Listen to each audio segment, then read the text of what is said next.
Xará, tudo bem contigo? Beleza, tudo bem aí. Estou esperando aí para ver o documentário aí, reviver esses momentos dramáticos. O Azenha tem razão, viu? Essa serpente continua no ovo, né? Uma serpente internacional que ameaça a democracia como um todo. Então, a vigilância é o preço, né, desse processo que nós estamos vivendo no Brasil.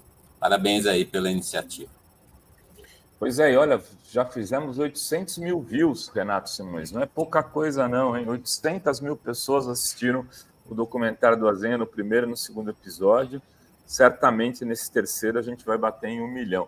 Mas o Renato Simões, além de estar na Secretaria Nacional de Participação Social, ele tem uma carreira consolidada, inclusive com título de acadêmico, né, na área de direitos humanos. Ele é filósofo pela PUC, mas se pós-graduou em direitos humanos pela Faculdade de Direito da USP. Foi deputado estadual, alguns mandatos pelo PT, e presidiu por 10 anos a Comissão de Direitos Humanos da Assembleia Legislativa do Estado de São Paulo. Então, ele vai falar de participação social, mas eu não posso deixar de fazer como primeira pergunta a questão do caso Marielle para o Renato e o significado desse relatório da Polícia Federal indicando a prisão, né, de um delegado, além como mandante, também participante de toda a operação, além de um deputado federal e uma pessoa do TCM, né, de TCM, é isso? Tribunal de Contas do Estado. Tribunal de Contas do Estado do Rio de Janeiro. Bom, pessoal, eu acho que além de saudar, não é, como uma medida de justiça para com a família, para com os companheiros e companheiras, para com a democracia brasileira, o resultado desse inquérito, o fato é que ele tem um papel didático exemplar, né? Porque quando a gente fala de crime organizado, muitas pessoas ainda não caiu a ficha que crime organizado é essa infiltração da atividade criminosa que usa o Estado por dentro e por fora para promover os interesses privados dos criminosos. Então, o que esse caso nos traz, né? E isso tem tudo a ver com a questão da democracia, né? Esse delegado fez a sua carreira à luz da intervenção militar no Rio de Janeiro, designado pelo vice do Bolsonaro, o general Braga Neto, que, durante o governo Temer, o governo do golpe, ocupou militarmente o território ocupado pelas milícias, e elas se multiplicaram durante esse processo e agregaram força durante esse período de controle da política de segurança pública por um general do Exército, que também passou pela escola golpista do Haiti, né?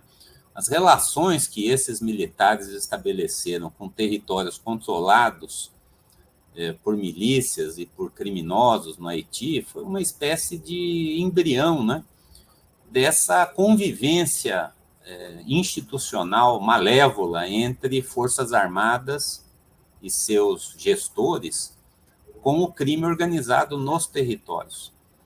Então, é evidente que quando a gente vê, né, a morte da Marielle como consequência de interesses privados de grupos que exploram a pobreza nos territórios periféricos do Rio de Janeiro e que tinham, então, o braço político, através de um deputado federal, de uma família de políticos profissionais vinculados à extrema-direita bolsonarista, com um braço nas instituições policiais, o delegado que, de forma comovida, conforta as vítimas, dizendo que ele vai investigar quando ele era parte do esquema criminoso, e os órgãos de controle, né?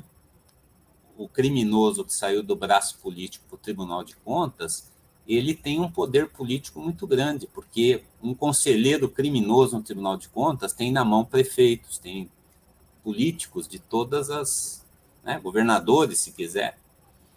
Então, crime organizado é isso, Xará, é uma estrutura criminosa dentro do aparelho de Estado E eu espero que o encerramento do caso da Marielle ele inicie outros inquéritos que são muito necessários para que a gente desvende, a partir do Rio de Janeiro, algo que está crescendo no Brasil inteiro, que é essa associação criminosa entre agentes públicos, e nós estamos em ano de eleição municipal, acho que fez todo sentido o que você perguntou para o Tarcísio há pouco, em que uma das estratégias do crime é lançar candidatos à vereança, lançar candidatos a prefeitos e prefeitas, enraizar, porque o crime ele ocorre no território. A relação entre território, poder municipal e crime é, vamos dizer assim, a que justifica a existência da milícia, né? Porque a milícia é a ocupação do espaço público por um grupo privado que vende serviços que são negados pelo Estado como direitos à população e, consequentemente, controla essa mesma população para acumular riqueza e acumular poder, que vai gerar mais riqueza, e, com isso, a milícia se torna um elemento central na criação da economia do crime, né? Que é crescente no mundo inteiro. Então, fico por aqui, né? Porque acho que nós temos um alívio, né? Eu cheguei a Salvador no domingo de manhã para uma agenda política e institucional lá na Bahia. Todo mundo que teve contato no domingo pela manhã com as prisões e a elucidação dos mandantes do crime sentiram um alívio muito grande, porque cada crime desse que permanece impune é uma prova do poder do crime. Então, se nós estamos conseguindo iniciar esse processo de reversão a partir de uma figura pública, né, como a Marielle, isso vai ter um impacto importante nas milhares de vítimas cotidianas, né, de pretos pobres, periféricos, jovens, mulheres da periferia que são vítimas do arbítrio aí do crime organizado. Renato, eu vou fazer mais uma pergunta para colocar no tema que nos levou a te trazer aqui, que é a questão da participação social no governo Lula. Né? Então, essa nossa audiência é muito qualificada, né? E ela gostaria de saber como é que está. Você está trabalhando na Secretaria-Geral, que é a Secretaria do Ministro Márcio Macedo, mas você se dedica especificamente a essa área da participação social. Durante os primeiros governos Lula, lá em 2003, 2010, as conferências eram um pouco o símbolo disso, né, da ampliação da participação social. A estratégia será mantida? É isso que está sendo feito, que vai acontecer no futuro, Renato?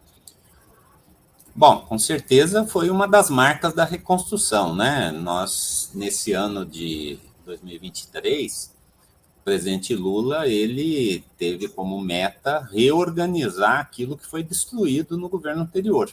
E a participação social foi uma das primeiras áreas que o Bolsonaro se dedicou a remover, né? Por quê? Porque a democracia participativa era algo em embrião nas experiências dos nossos governos até o golpe de 16. E ela é uma ameaça. Para quem quer destruir a democracia como um todo, você começa destruindo a democracia participativa. Então, um dos primeiros decretos do Bolsonaro foi justamente aquele que extinguia conselhos, limitava a sua atuação, impedia conferências, né? E não fosse o Supremo Tribunal Federal, que, em parte,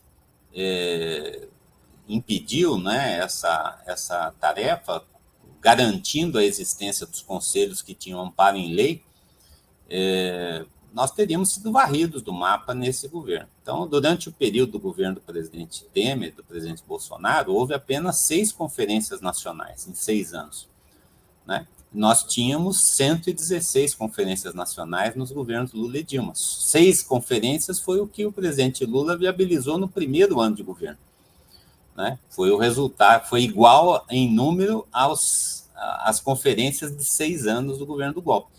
Sendo que essas conferências elas foram organizadas por conselhos que não foram extintos, né? Então, eram quase que atos de desafio, né? A Conferência Nacional de Saúde, que foi realizada esse ano, foi convocada em resposta ao negacionismo pelo Conselho Nacional de Saúde, que enfrentou a pandemia toda defendendo o SUS e defendendo a ciência contra um governo criminoso.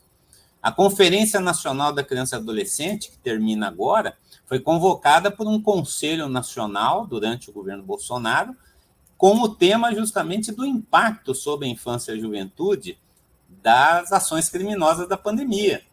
Então, é evidente que o ato do Bolsonaro, ao tentar extinguir a democracia participativa, já era uma sinalização que a democracia como um todo estava em risco, porque o Brasil é um dos poucos países do mundo que diz que a sua democracia tem uma perna na democracia representativa e outra na democracia participativa, né?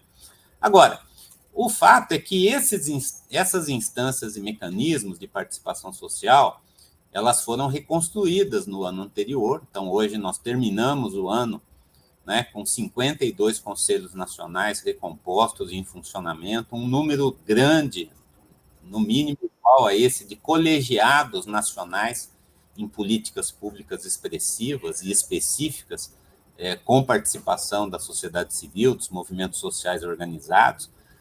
Realmente, quando fizemos o PPA participativo, envolvendo 35 mil pessoas presencialmente e 1,5 milhão de pessoas votando de forma virtual na plataforma do Brasil Participativo. Então, o governo relança também uma estratégia de participação por meios digitais, que vai ser muito forte agora nesse ano de 24.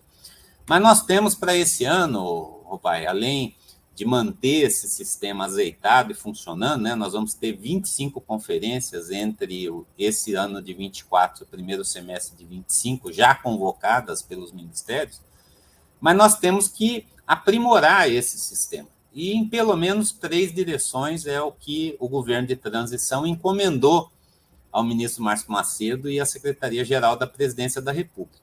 O primeiro é enraizar esse sistema nos territórios. Tem tudo a ver com o que nós estávamos discutindo antes. Se o povo não participar onde ele vive, onde ele trabalha, nós podemos ter um gigante de pé de barro, um grande sistema nacional em que os movimentos sociais, as organizações participam da definição das políticas públicas, mas isso não é feito na ponta. Isso não gera engajamento. Um exemplo que eu vou te dar é o da saúde, que é onde nós temos uma participação social massiva, né? Nós temos conselhos municipais de saúde em todos os municípios brasileiros. Conselhos que são, inclusive, gestores de recursos nos municípios. Nós temos conferências em praticamente os 5.500 e tantos municípios do Brasil, houve conferência de saúde.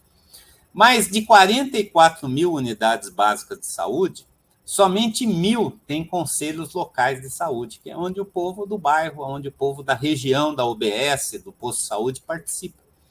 Então, um dos desafios que o próprio Ministério da Saúde se colocou e que o Conselho Nacional de Saúde vai coordenar é a meta de terminar o governo Lula com 44 mil conselhos locais de saúde.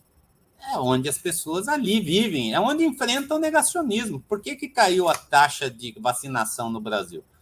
Porque mães e pais, avós e tios que cuidam de crianças tinham a vacina como uma coisa boa e foram convencidas pelo governo negacionista de que a vacina é contra a saúde, muda o sexo, vira jacaré. E mesmo com o Zé Gotinha de volta, com o presidente sendo vacinado pelo vice, com toda a divulgação das campanhas de vacinação, a gente não venceu ainda isso. Isso tem que ser vencido no convencimento, ali no território, é casa a casa. É dizer, você está colocando em risco a vida do seu filho, da sua filha, está voltando a poliomielite, está voltando o sarampo, está voltando, né, a dengue, a chikungunya, tudo que de ruim que pode ser evitado, tem que ser evitado. Então, essa é a primeira diretriz, é a participação social nos territórios. É a gente enraizar essa participação em cada política pública. No Bolsa Família, no Minha Casa Minha Vida, nas políticas da agricultura familiar, na urbanização da favela, na obra do PAC. Precisa ter participação social na ponta da política pública. A segunda questão é que nós precisamos de um processo formativo para a democracia e para a cidadania. E, nesse sentido, a ferramenta da educação popular é central. Por quê? Porque as pessoas são convencidas a não participar. Elas são convencidas a não participar porque não adianta nada, porque a meritocracia que vive, porque Deus é que ajuda, porque a família que resolve. Então, a política pública, se ela não vier acompanhada de um processo formativo, ela também não engaja as pessoas nos processos massivos de construção de uma identidade democrática para o país. Então, essa é a segunda linha, é associar a essa participação social nos territórios um esforço de educação popular que permita a gente enfrentar esse déficit democrático que existe no Brasil e no mundo.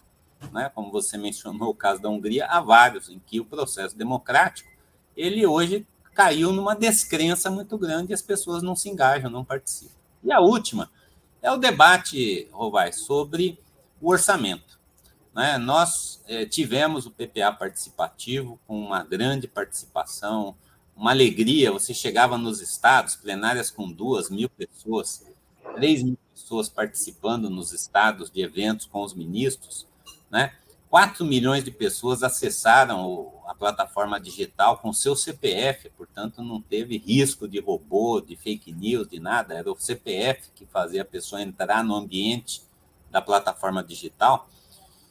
E isso gerou uma institucionalidade. Os programas, 88 programas do governo do presidente Lula, tem esse DNA, tem essa mãozinha do povo ali que levou sua proposta. Foram 8.200 propostas nascidas desse processo, que foram analisadas, né, previamente, e as 50 mais votadas no geral e as 20 mais votadas por ministério foram formalmente respondidas pelo governo e uma taxa imensa, né, mais de 85% de aproveitamento das propostas que tinham a ver com o PPA.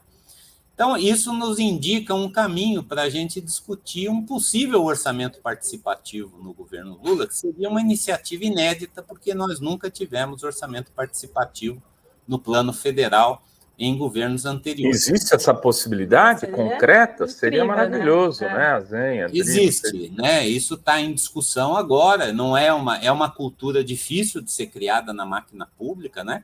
Mas é uma das tarefas nossas, né? Nós estamos justamente discutindo uma metodologia, né? Porque as metodologias de orçamento participativo no Brasil e no mundo são locais, né? A fase áurea do orçamento participativo no Brasil foi nas prefeituras. Poucos governos estaduais experimentaram e poucos, menor número ainda, são os que praticam hoje.